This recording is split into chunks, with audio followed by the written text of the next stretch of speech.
no Evangelho de Mateus, capítulo 3, do versículo 1 até o versículo 6, onde iremos nessa noite meditar sobre a vida e a mensagem de João Batista.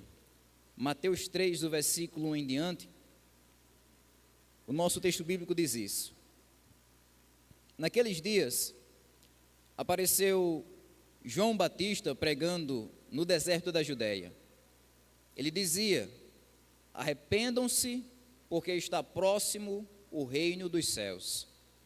Pois é a João que se refere o que foi dito por meio do profeta Isaías: voz do que clama no deserto, preparem o caminho do Senhor, endireitem as suas veredas.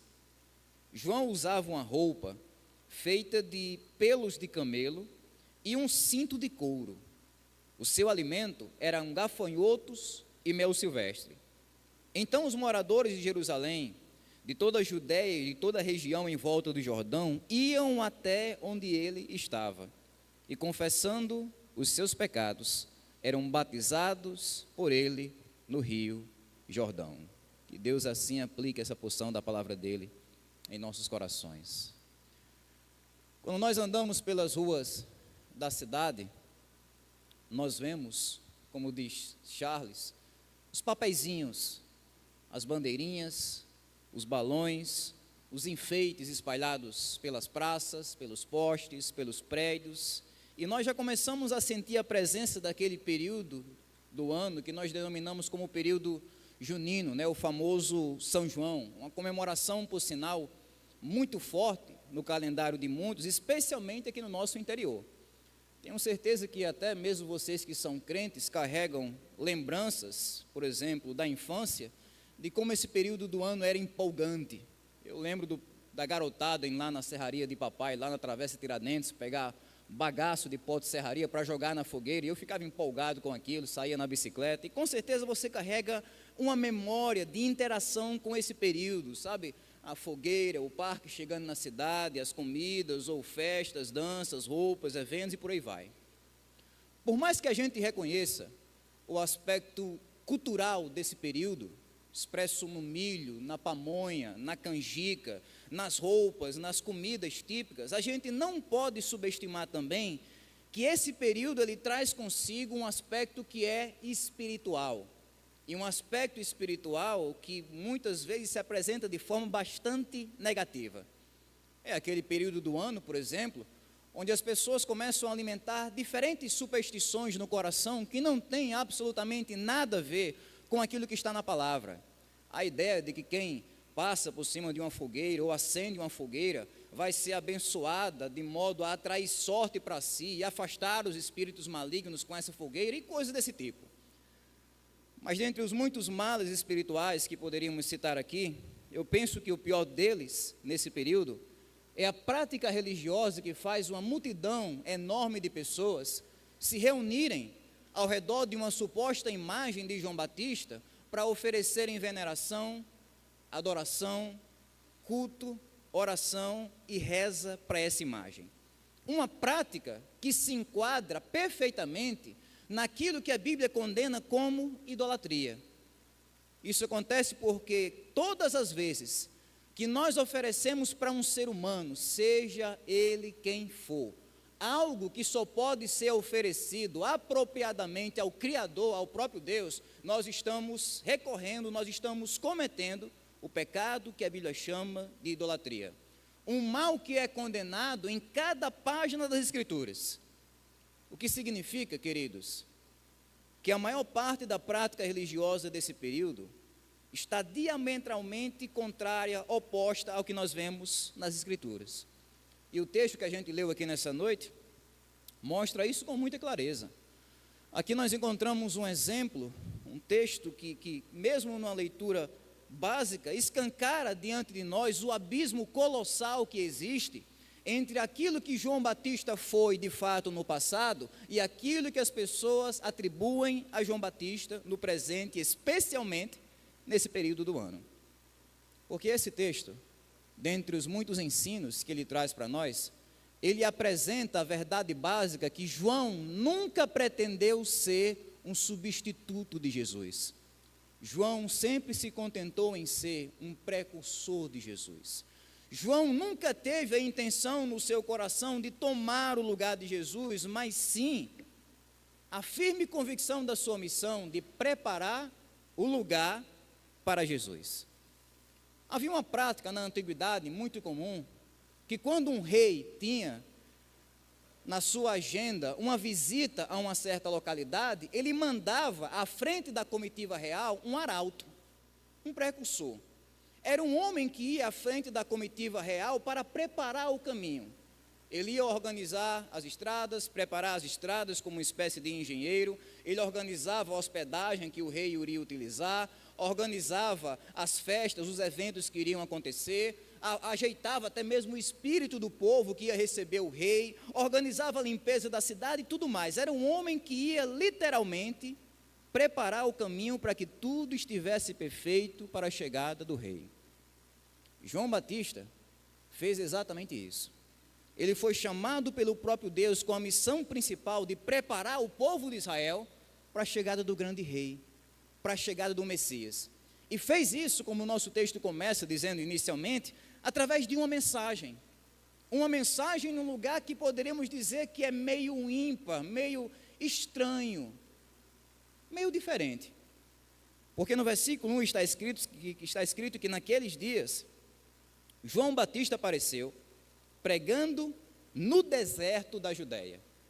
Diferente dos rabinos daquela época, que se valiam das sinagogas, dos templos, dos centros povoados das grandes cidades para pregarem suas mensagens, João vai para o meio do deserto e ali ele começa a pregar a sua mensagem.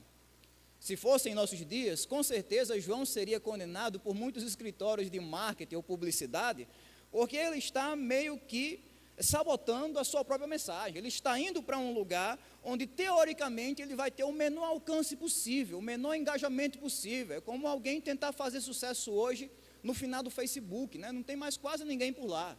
E João está fazendo isso, ele vai para o meio do deserto e prega a sua mensagem. Um lugar onde a densidade populacional era baixa, um lugar onde não havia confortos atrativos para as pessoas irem até lá, um lugar que era quente, era longe, não tinha comida fácil, não tinha uma sombra para o povo descansar, o local tinha tudo para espantar e desanimar as pessoas de irem até ele. Mas foi exatamente ali, curiosamente, que Deus decidiu manifestar a sua voz, que Deus decidiu fazer ecoar a sua mensagem. E eu penso, juntamente com muitos outros estudiosos, que existe uma razão estratégica de Deus para isso.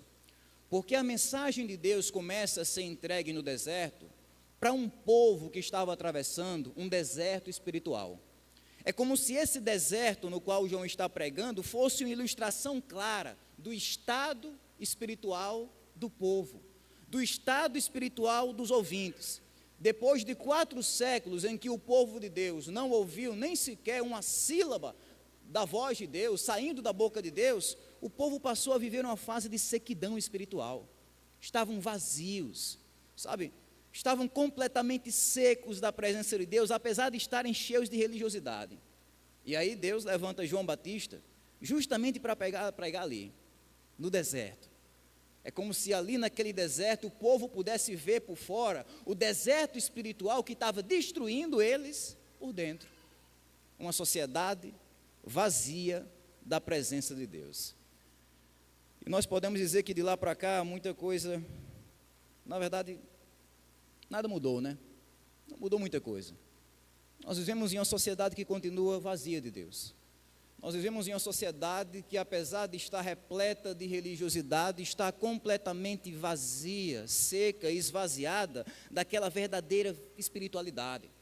Nós temos pessoas religiosas para todo lado, pessoas que frequentam templos, igrejas evangélicas, que participam de rituais religiosos, cantam músicas em nome de Deus, fazem orações, rezas em nome de Deus, mas no fundo essas pessoas estão secas, vazias da presença do próprio Deus, passando por esse deserto espiritual, e a prova cabal disso é que são pessoas que, apesar de religiosas, vivem na prática do pecado, vivem na prática da desobediência a Deus. É por isso que a mensagem que João pregou aqui continua tão necessária hoje quanto foi ontem, quando ele pregou. Mas que mensagem é essa?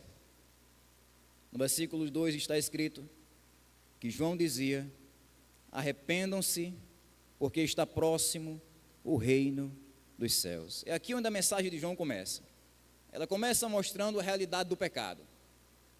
Se João diz que as pessoas precisam se arrepender, o que ele está dizendo nas entrelinhas e por implicação é que as pessoas erraram, é que as pessoas falharam, é que as pessoas desobedeceram a Deus, é que as pessoas perderam o rumo delas em direção a Deus, elas estavam afastadas de Deus por causa dos pecados. E é para esse fato que João alerta. João não aparece naquele deserto pregando uma mensagem de bajulação, bajulando as pessoas com falsas esperanças: venham porque Deus vai realizar os seus sonhos e o que você quiser Ele vai lhe dar. Nada disso. João aparece naquele deserto sacudindo as pessoas com a dura realidade do pecado. Ele mostra que a razão daquelas pessoas estarem vazias de Deus é porque elas estão cheias do pecado. E a solução é simples. A solução, como João diz, é o arrependimento. Que arrependimento é esse? Arrependimento é mudança. Arrependimento é mudança aqui dentro e mudança aqui fora. Por um lado, por exemplo, o arrependimento sempre envolve uma mudança que acontece aqui dentro. É quando a pessoa muda a sua visão de vida. É quando ela passa a enxergar o mundo de forma diferente. É quando ela começa a entender o mundo de uma forma completamente diferente da qual tinha antes de receber o Evangelho. Aquilo que era bom para aquela pessoa começa a ser ruim. Aquilo que aquela pessoa tinha como prazeroso começa a ser desgostoso. O pecado que era doce para aquele paladar agora se torna amargo. Aquilo que a pessoa via como necessário para ela, agora a pessoa vê como dispensável. Aquilo que alegrava o coração dela, agora entristece ela. E isso aconteceu por quê? Porque ela mudou o seu modo de pensar. Ela mudou sua maneira de ver a vida. Mas não só sua maneira de ver a vida aqui dentro. O arrependimento, por outro lado, sempre envolve também a mudança da pessoa viver sua vida. É uma mudança de comportamento, é uma mudança de conduta, é uma mudança de atitude, é uma mudança de ação. Essa pessoa passa por uma transformação radical que torna ela completamente irreconhecível. Uma reviravolta no seu estilo de vida que faz com que aquela pessoa seja completamente mudada. Aqueles vícios que pareciam normais para ela, agora começam a serem derrubados. Aquelas práticas, aquele palavreado, aquela maneira de se conduzir, pecaminosa, suja, irreverente para com Deus, agora começa a ser mudada pela presença e pelo Espírito Santo de Deus. Isso é que a Bíblia chama de arrependimento. O resultado do arrependimento, João diz, é a nossa entrada no reino dos céus. Que lugar é esse? O reino dos céus, biblicamente falando, é o lugar onde as pessoas são controladas por Deus. Não é um lugar físico, não é um lugar material, é ali perto do Japão, da China, dos Estados, não. É um campo espiritual no qual aquelas pessoas que se arrependem dos pecados e confiam em Jesus, elas vivem, existem, se comportam, respiram, agem. É o campo espiritual onde as pessoas são governadas não mais pela sua carne, mas pelo Espírito Santo, pela palavra, pela vontade de Deus. João diz que é esse reino que deve estar diante dos olhos de cada ser humano. Arrependei-vos. Por que, João, a gente faz isso? Porque o reino de Deus está próximo. É o que João pregava. O mesmo reino que foi prejudicado lá no Éden, o mesmo reino que foi tipificado na nação de Israel, o mesmo reino que foi prometido pelos profetas, agora está sendo inaugurado pela vinda de Jesus. E mais tarde, como esperamos, de forma convicta, ele vai ser concretizado na volta de Jesus. A única forma, João diz, de participar desse reino é pelo arrependimento. O arrependimento é a porta de entrada do reino de Deus.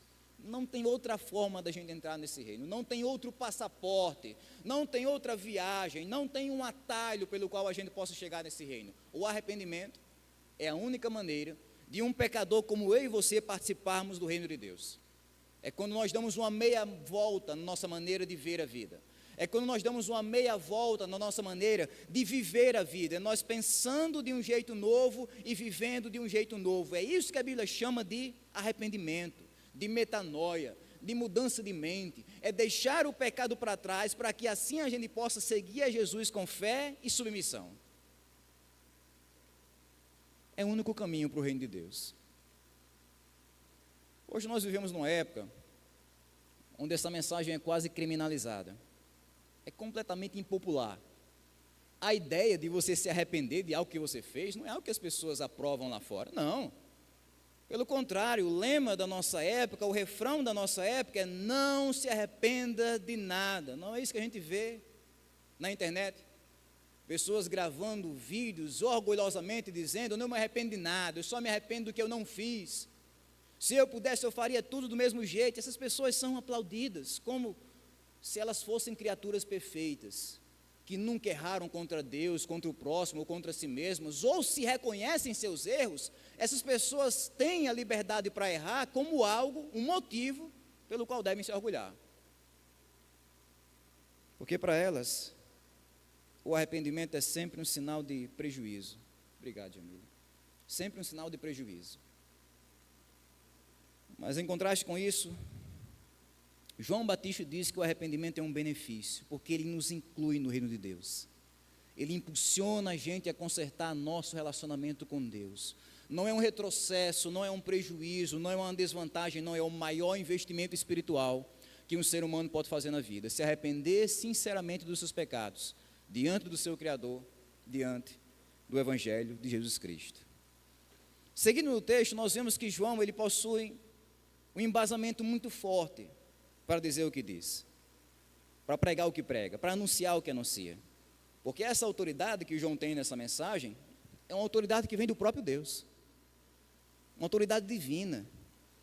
Versículo 3 está escrito: pois é a João que se refere o que foi dito por meio do profeta Isaías: voz do que clamam do deserto, preparem o caminho do Senhor e endireitem as suas veredas. Esse aqui é o link que o evangelista Mateus faz. O que ele está mostrando aqui é que a vinda de João para a história humana não foi um improviso de Deus de última hora. Nossa, pronto, agora vai lá, João, vai lá porque o negócio deu errado. Não, pelo contrário. Essa vinda de João foi milimetricamente calculada por Deus. Isso porque 700 anos antes de João sequer respirar, nascer ou existir nesse mundo, um profeta chamado Isaías já tinha prometido a vinda dele entre nós.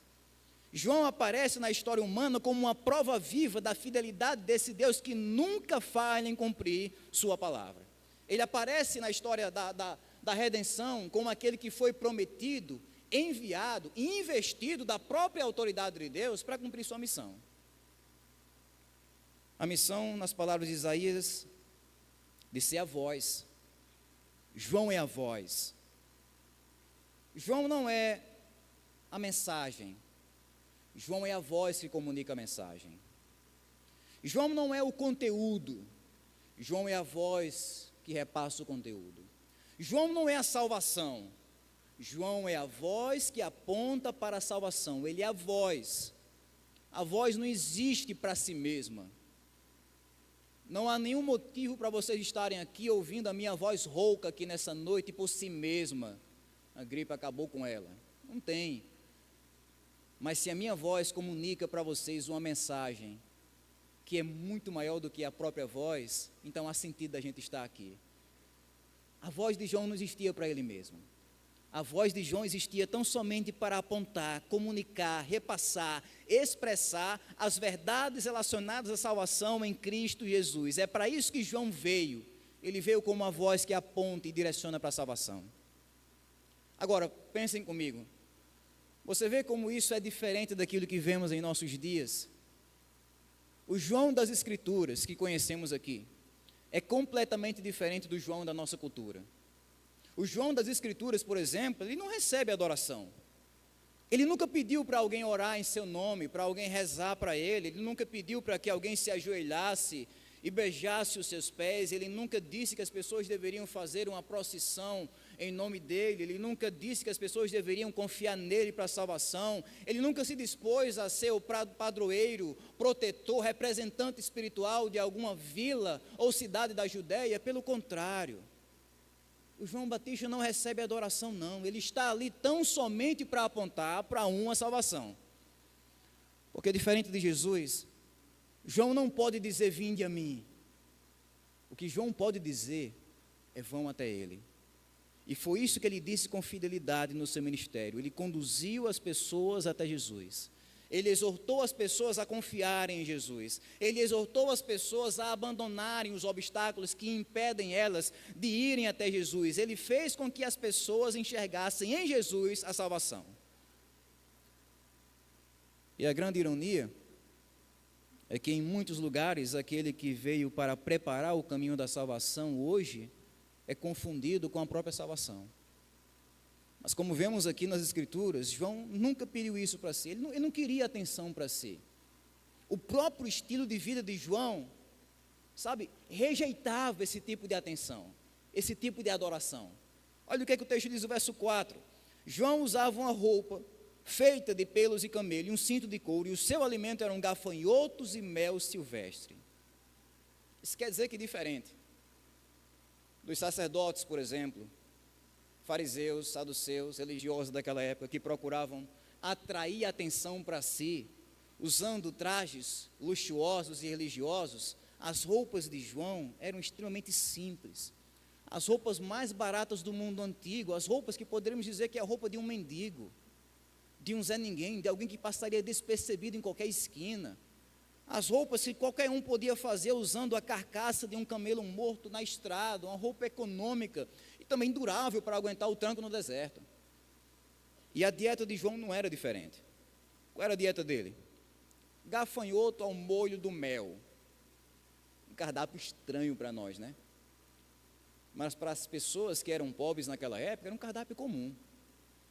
Quando a fome apertava e o dinheiro faltava, o indivíduo ia até o deserto, começava a procurar nas rochas, nas fendas das rochas, levava, claro, umas surras de abelhas, mas conseguia o que almoçar, o que merendar, o que jantar.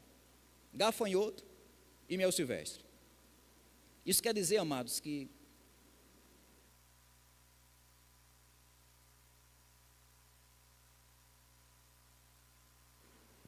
eu pensei que a voz ia falhar, mas o microfone falhou antes. Enquanto muitos ao seu redor estavam de terno e gravata, nos banquetes gourmets dessa vida, procurando granjear, alcançar, conquistar para si algum tipo de status, prestígio, reconhecimento e aplauso, João se vestia e se alimentava de forma extremamente simples. É como se ele estivesse pregando para nós, nesse estilo de vida abnegado, que ele não se importa consigo mesmo, ele se importa apenas com Jesus. Ele está tão absolvido pela sua missão celestial de anunciar Jesus, que ele não está nem ligando para os confortos dessa vida, porque ele não está ali para chamar a atenção para si, ele está ali para chamar a atenção das pessoas para Jesus. Anunciar a salvação de Jesus, com sua voz e com sua vida. E o impacto disso foi enorme, né? O texto diz que João Batista atraía multidões. No versículo 5 está escrito: então os moradores de Jerusalém, de toda a Judéia e toda a região em volta do Jordão, iam até onde ele estava. Vejam, aqui é outra grande ironia do nosso texto. Por mais que João estivesse num deserto, nada atrativo, usando uma roupa nada chamativa, pregando uma mensagem dura de arrependimento, nada atrativa, o efeito foi oposto. Multidões iam até João Batista para ouvir sua mensagem. Boa parte disso se deu, claro, porque o povo estava 400 anos sem ouvir um pio de Deus. 400 anos, nenhum profeta foi levantado. De repente, abruptamente, do nada, surge um profeta pregando a mensagem de Deus no deserto. Até que o silêncio de Deus foi quebrado através de João, aquele que é o maior profeta do Antigo Testamento, aquele que é o último profeta do Antigo Testamento, aquele que teve o privilégio não só de anunciar Jesus e morrer esperando, não, aquele que teve o privilégio de apresentar Jesus para o povo. Esse é o homem do qual nós estamos falando todos esses milênios. Esse é o Cordeiro de Deus que tira o pecado do mundo. E o resultado disso não foi outro. Uma multidão de pessoas saindo das suas rotinas, interrompendo seus trabalhos e indo até João Batista. Uns iam por mera curiosidade. Outros, claro, iam com sinceridade de coração. Esses que iam além da curiosidade, faziam duas coisas diante da mensagem de João. Já é 9 horas, mas hoje é o dia do pastor, viu? Então o pastor pode pregar até 9 da manhã, diz a lenda. Primeiro, essas pessoas confessavam seus pecados. Isso aqui é um passo crucial no verdadeiro arrependimento. O arrependimento que João estava anunciando exigia isso, confissão. A ideia, muito provavelmente, é que essas pessoas confessavam o pecado em voz alta. A ideia de, olha, eu menti para fulano, eu roubei Beltrano, eu fiz esse mal, eu fui orgulhoso na minha casa. A ideia de confessar mesmo em voz alta, mas não importa tanto o tom, a altura da voz. O que importa é que essas pessoas faziam isso, muitas delas, claro, de coração. Porque a confissão não é um ato de audição, é um ato de coração. Não depende de alguém ouvir, depende da pessoa agir, dela confessar. Sabe o que significa confessar? Significa dizer a mesma coisa. É quando o nosso coração diz a mesma coisa que Deus diz sobre o pecado. É quando a gente enxerga o pecado como Deus enxerga. É quando a gente concorda com Deus sobre o pecado. É quando a gente sente o ódio que Deus tem contra o pecado no nosso coração. É quando a gente vê o pecado como um prejuízo, como uma desgraça, como uma desvantagem, como uma maldição para as nossas vidas. É quando a gente para de tratar o pecado como um remédio e começa a admitir que o pecado é um veneno. Isso é confessar. É Deus dizer o pecado é mau e a gente dizer é verdade. É verdade. É Deus dizer o pecado destrói você, destrói sua família, destrói sua eternidade, a gente dizer é verdade, eu concordo, Deus, isso é confessar. É a voz do nosso coração reconhecendo a podridão do pecado. Era o que essas pessoas estavam fazendo. Elas não estavam escondendo seus pecados. Ó, João, eu vim aqui, mas eu tenho só uns pecadinhos, sim? Não. Elas não estavam justificando seus pecados. Olha, João, mas é porque aconteceu isso e eu tive que pecar. Não. Elas não estavam maquiando os seus pecados. João, eu pequei, mas eu tenho essa religiosidade, eu li as escrituras, a Torá, e eu cumpri essa regra na sinagoga. Não. Elas estavam confessando os seus pecados, admitindo abertamente os seus pecados. E na sequência disso, o texto diz que elas eram batizadas por ele no Rio Jordão. E aqui nós vemos a prática que eternizou João como o Batista, né? Batista não é o sobrenome de João, é um título que foi dado a Jesus, especialmente por causa da sua prática de batizar pessoas. A mesma prática, mais tarde, que vai caracterizar o povo batista, nós como batistas. O que é que chamaram a gente de batista no início? Porque a gente batizava pessoas, né? Batizava pessoas. No caso de João aqui era o que ele fazia, ele batizava, ele mergulhava as pessoas. O batismo, por si só, não era uma novidade, um negócio inédito assim, que o povo nunca tinha visto, pelo contrário. Eles eram acostumados com essa prática do batismo. Havia naquela época, por exemplo, o batismo dos prosélitos. Quando um gentio que não fazia parte da comunidade de Israel, ele queria ingressar na religião judaica, ele passava por esse batismo. Era um rito de purificação, de transformação. Aquele gentio, que era tido como impuro, sujo, imundo, era batizado, purificado e passava a fazer parte do povo de Deus. Então esse batismo de João era comum. Mas a novidade do batismo de João, sabe qual é? É que ele está batizando judeus. Ele não está batizando gentios, ele está batizando aqui primordialmente judeus. E isso era algo novo, para ser mais preciso, era algo escandaloso para aquela sociedade. João Batista aparece tratando um judeu como se ele fosse gentio, dizendo que eu, judeu, descendente de Abraão, herdeiro das promessas, conhecedor da Torá, tenho que me batizar. Isso era novo, isso era inadmissível, e era o que João estava anunciando.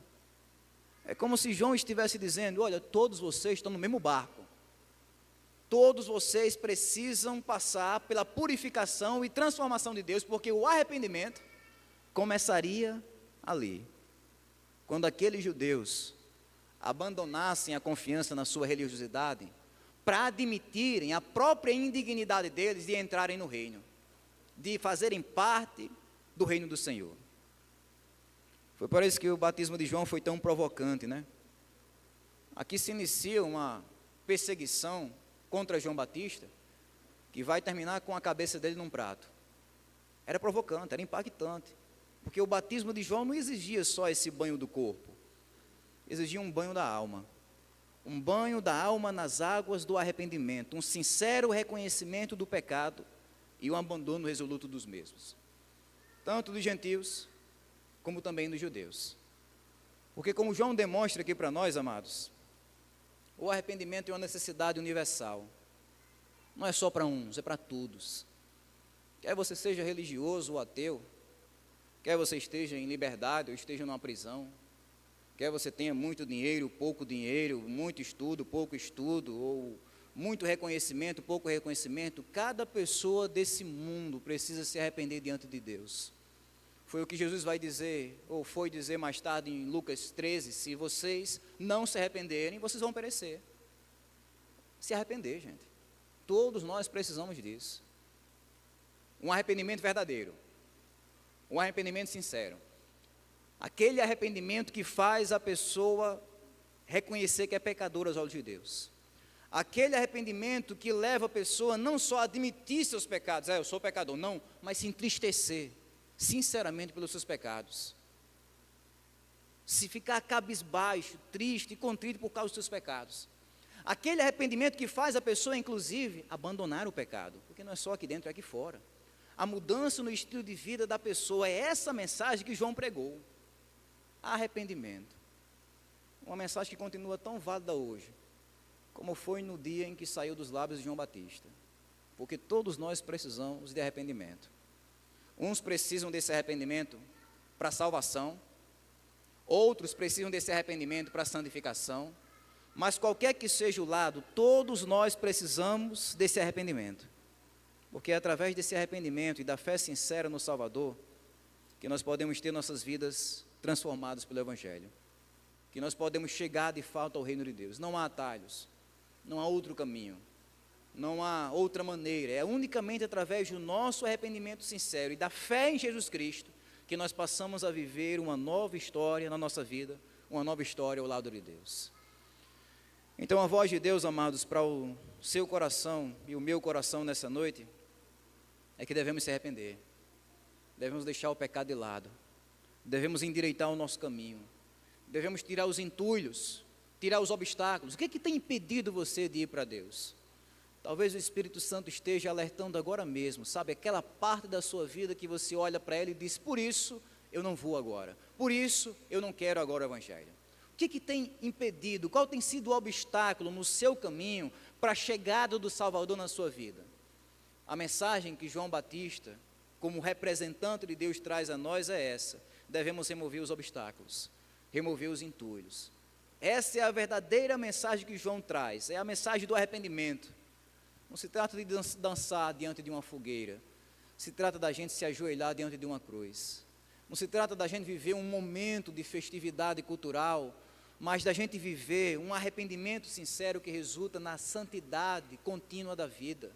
Não é só a gente estar prestando algum tipo de adoração superficial ou até falsa adoração, não, mas é a gente viver uma verdadeira conversão diante de Deus.